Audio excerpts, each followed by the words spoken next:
Good afternoon, everyone. So good to be back and ready for another lesson. This week, we are actually going to do a reading lesson because my writing lesson has been live with you this week. So, our reading lesson is on video this week. Hope everyone had a good week. And some of you have not been logging in and getting all your work done. I need you to get that done as soon as possible. My son is walking in the back, so just ignore him while he's ducking and trying to hide. It's all good though. All right, so this last week we went over argumentative text, where an author made a claim and they wanted you to take an action. They were trying to convince you or persuade you to do something. This week we're actually going back over poetry. Okay, the poetry expresses feelings in a creative way. All right, so the whole deal with poetry is you guys hear poetry all the time. You see poetry. Most likely, you have a song that you like right now that you're listening to. And guess what? All songs were written on paper at one time. Therefore, all songs are poetry. Okay? Now, poetry expresses feelings. That means the author of a poem is called a poet, is letting you know how they feel about something in a creative way. All right, so here's the other deal. Poetry has certain characteristics. Okay. By the way, I underline expresses feelings because that's the author's purpose. The whole purpose of poetry, the author's purpose is to express feelings. All right, so characteristics of poetry, how they're different from normal prose or normal realistic fiction, argumentative text, or any other text that we read. Okay, so characteristics, instead of paragraphs, poems have stanzas. Okay, instead of sentences where we count the sentences or we look at how many sentences in a paragraph, poetry has lines. Now, it's important to understand that a line of poetry can have a sentence in it, but that's not how we basically break apart a poem. We break it apart by stanzas and lines. Okay? Other characteristics of poetry is you may see certain sound devices. Let me fix that S. Sound devices. Sound devices like rhyme. Y'all know I can't spell rhyme. Okay. Alliteration.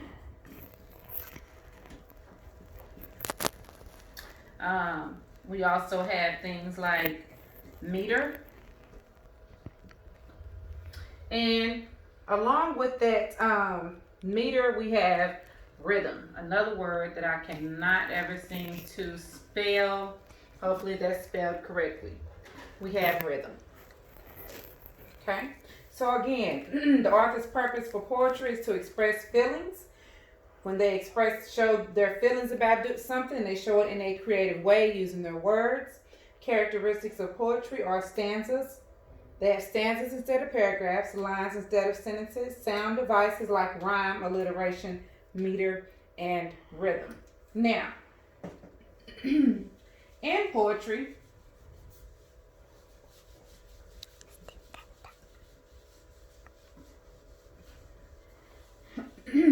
because poetry is about the author showing their feelings in a creative way, it can be kind of hard to understand at times. Okay? Poets love to use the different types of figurative language. Okay, so let's talk about figurative language. Okay,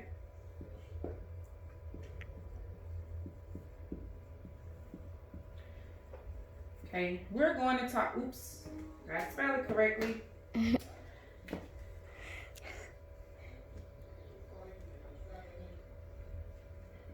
Okay.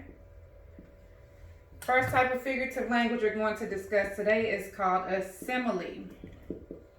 A simile compares two unlike things, okay, to show an exaggeration, using the words like or as. So it's comparing. Compares using the words like or as. Okay? Like saying, oh my gosh, you are as sweet as pie. Okay? A person is not pie, but they're comparing how sweet a pie is to how sweet that person is, saying that person is extremely sweet, using the word like. You are as sweet, as. You are as sweet as pie.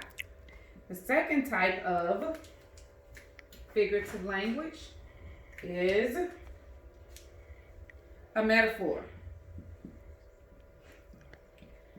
A metaphor does the exact same thing as a simile, however, does not use the words like or as. So it compares without using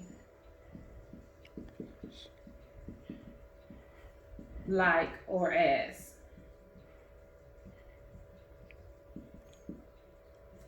Okay? That's the difference between a metaphor.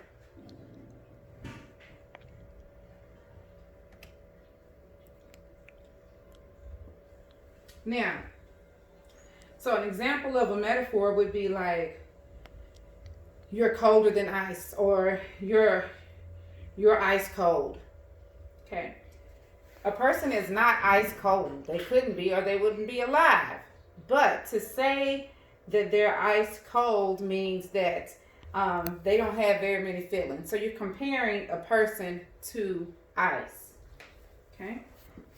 So that's a metaphor. And then we want to move to personification.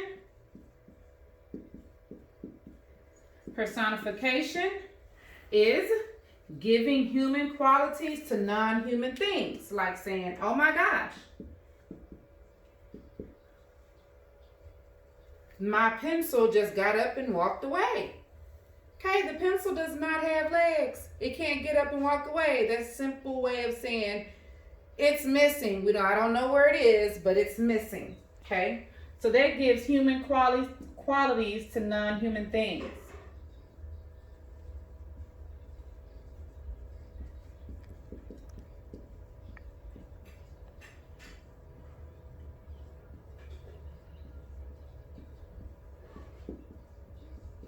Okay, and then the last one that we're going to talk about is called an idiom. Idioms are phrases that we use every day, okay, and we don't even think about it.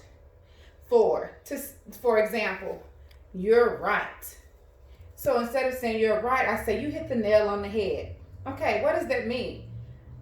You don't really have a hammer, you're not really hitting the nail, but you hit it right on the spot, which means you're correct.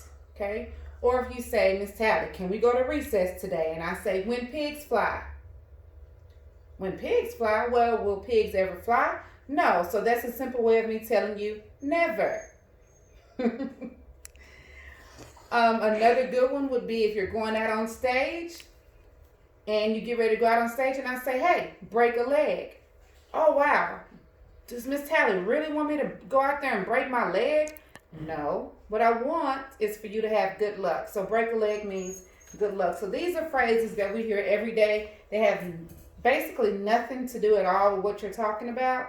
But as we speak the English language, we begin to learn these idioms just through normal everyday language.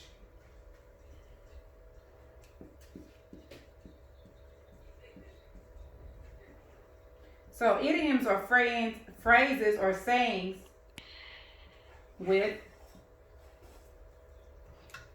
a certain meaning. So we have these 4 types of figurative languages that we're going to work on this week. Similes, then we have metaphors, personification, and idioms. Okay, so this is your review because you guys should have been already watched a video on YouTube about this. Now the last thing we're going to talk about as it pertains to poetry. are the 4 types of poetry. The good part about this is we've already gone over this, so this should not be anything new for you. The 4 types of poetry. Okay. First type of poetry is free verse. Free verse poetry is free. Does not have any set rhyme, rhythm, pattern, meter to it. No rhyme pattern. Even some of the stanzas may be different. Just free. No set patterns at all. Okay. This will not be a song. Okay. The second type of poetry is lyrical. These are most of our songs because lyrical poetry has patterns. It may have rhyme, rhythm.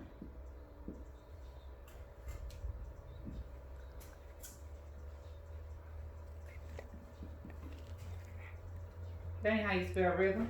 As I said, I always have a problem spelling rhythm.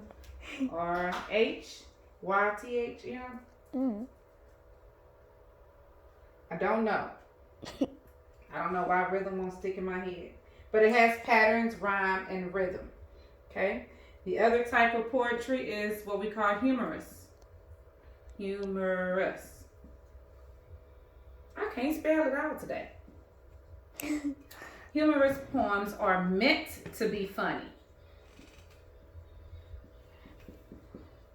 There's a certain thing, it's something that is funny and something that's meant to be funny. Think about it like this. If I get up, or you see me right now, trip and fall over this, that is going to be funny. I would not be mad if you laugh. But the deal is, it wasn't meant to be funny. It was just an accident that happened. Humorous poems are meant to be funny. The author, the poet, wrote it just to be funny. Okay?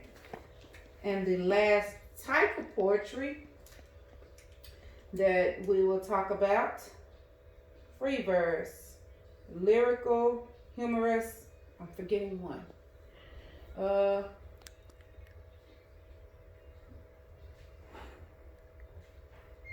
And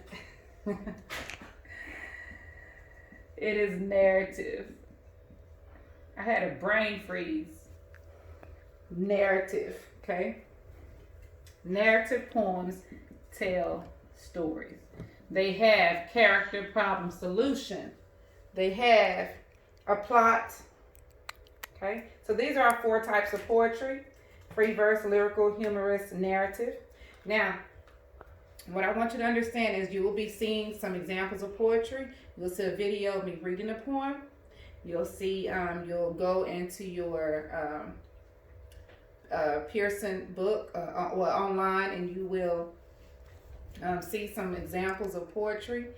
And I want you to enjoy them. The deal is, when you're reading it or when you're listening to it being read, always remember this. The purpose of poetry is for the author to express their feelings. So you want to make sure you're looking at what is it they have feelings about. How do they feel about the topic that they're writing about? And the second thing is, think about how they being creative in giving that to you. How they telling you, hey, I love this. How they telling you, ooh, I don't like peas. How are they telling you that? How creative is that author being? All right, so that concludes our lesson for today on poetry. I want to thank you guys for listening. And you know what? I'm going to see you next week. Bye-bye.